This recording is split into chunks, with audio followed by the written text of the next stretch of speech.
Hi everyone and welcome back to the channel. I've been getting a lot of questions from my previous video on 5 streams of income about why, while I was a full-time accountant, I also decided to become a part-time realtor. I got my real estate license. I feel like I could make a 2-hour video and name 1,000 different reasons, but I'll keep it short. I'll stick to the most important points about why I became a realtor and hopefully why everyone else should get their real estate license as well. Before we get into it, please like the video and subscribe to the channel. And if you're a realtor, maybe turn this off. You might not like a few points that I have to say.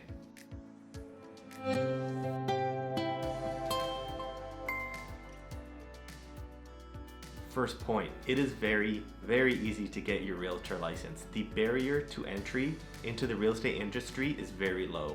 I got my license like 8-ish years ago. I don't really remember and it doesn't really matter anymore, but it only took, let's say, 4 or 5 months and $2,000 of exams.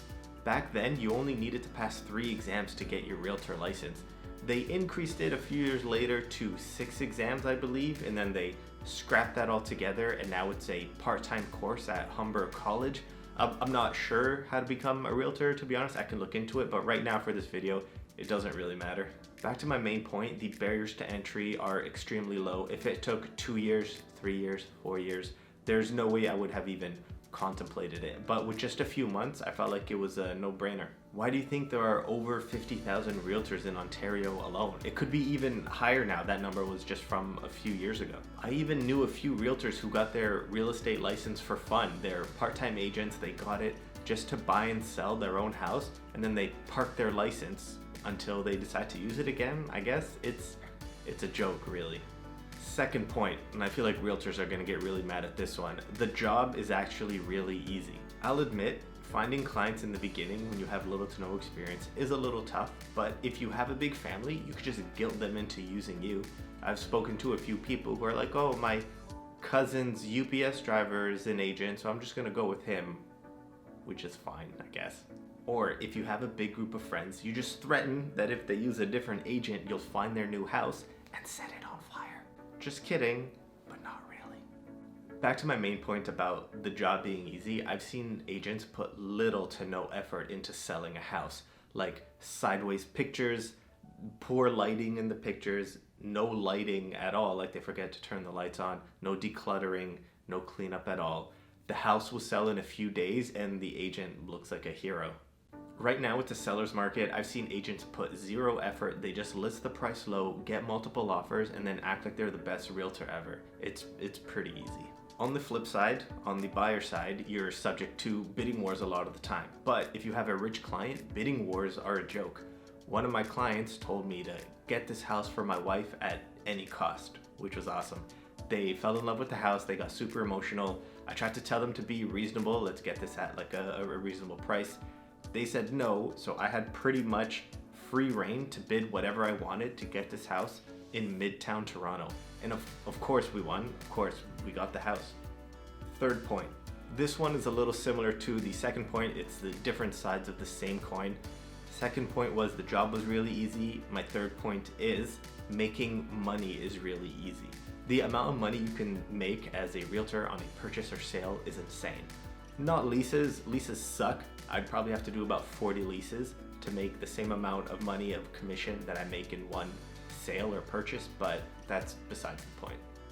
I get very jaded when I think about life and career at this point. I have some friends who are lawyers who do pretty well. I have some friends that are doctors who do even better. And when I help them with their taxes, I see that my part-time business makes more than their full-time job. There's no way a part-time realtor should be making more than a doctor who spent 10 to 12 years studying and doing residency to become a doctor, only to have someone, let's say a 23 or 24-year-old, blow past them in terms of earnings. Let's talk about the money to effort ratio for a second. Giving you a real life example, I sold a house last year to a client for $910,000. This was only the 5th house we saw. At 2.5%, I made $22,750 in commission. Now, granted, total hours I spent, that includes driving and paperwork, was probably 11 hours. You know what? Let's make this a worst case scenario, including meeting the client and schmoozing and talking to them on the phone. Let's say I spent 22 hours total on this deal. That still equals to about over $1,000 an hour. The money to effort ratio is insane. This doesn't even take into account that I sold their house as well, and I spent even less time on that. I had a good stager, I had a great photographer that only cost $130, I had 40 pictures and a live video tour, and it sold within just a few days. Let's call this point 3A. It's not an entirely separate point, it's still about money. Realtors have been making an insane amount of money over the past 15 years based on economic factors alone.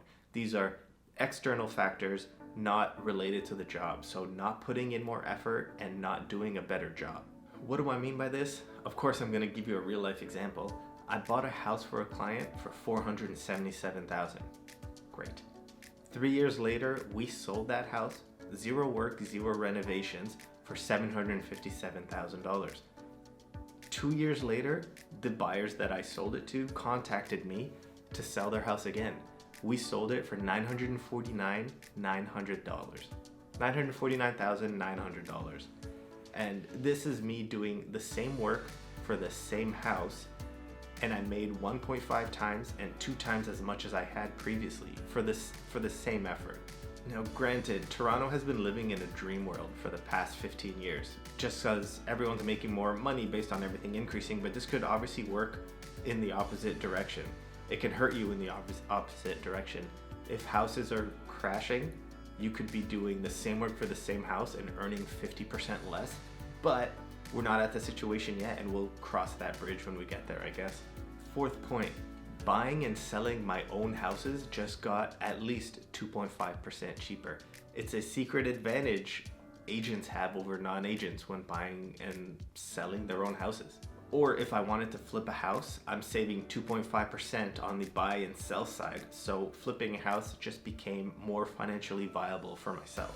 I also wanted to be a long-term real estate investor, so I would buy the house, bank the 2.5%, and then when I would rent it out, I would be my own agent representing myself to find and screen my own tenants. It is another cost as a real estate investor that I didn't have to worry about. If you think about how painful the land transfer tax is in Toronto or Ontario, that just became a non-issue because you know you're going to be making that 2.5% upon closing. Or if you want to forget about that altogether, if you want a lower mortgage, you could buy a house and ask for 0% commission and just ask the seller to reduce that off the top from the sale of the house. That way you save the 2.5% on the house and possibly your mortgage, and the seller saves at least a few thousand on the HST on that commission as well. If you're on the fence about being an agent, I mean, if you're gonna buy houses to live in anyway, might as well get your license and bank that giant commission for yourself. Fifth point, and this is the last point, it's also my weakest one, are the tax benefits of running your own business. As an accountant, I feel like I know my way around the Income Tax Act, but without turning this into a 2-hour video, long story short, anything incurred to earn income can be expensed. So anything you spend to grow your business or to gain a client can be expensed to reduce your business income to a certain extent. Let's take car expenses as an example. After tracking my mileage, I use 30% of my car usage on buying and selling houses. So on an $800 a month lease that I was paying for anyway, I'm able to use 30% of that cost to reduce my taxable income on this side business. Remember, I was paying for that $800 a month lease anyway. I didn't buy it specifically, I didn't lease it specifically for my real estate business. Another example, if you have a home office that you use to meet clients in, let's say 10% of your house, you could use that 10% of your housing costs to reduce your business income as well. Let's look at this a different way. A full-time salaried employee making $100,000 can't deduct anything from their taxes, but a self-employed person making the same $100,000 can deduct so much more that the self-employed person technically makes more money after tax. So if we have, let's say, a couple, one salaried at $100,000, one self-employed at $100,000, self-employed at $100,000 after tax makes more money. All right, that's it for this video. 5 points, 5 strong points. You know what? 4 strong points, 1 weak one. I think everyone should be a realtor. You don't even have to be a good realtor to make money, to be honest. If you're just good looking, just put your face on all your advertisements and you'll be just fine. Thanks again for watching. Please check out my past videos on the stock market and investing for beginners, and tune into my upcoming videos where I talk about ETFs and ETFs for Canadians specifically. Bye for now.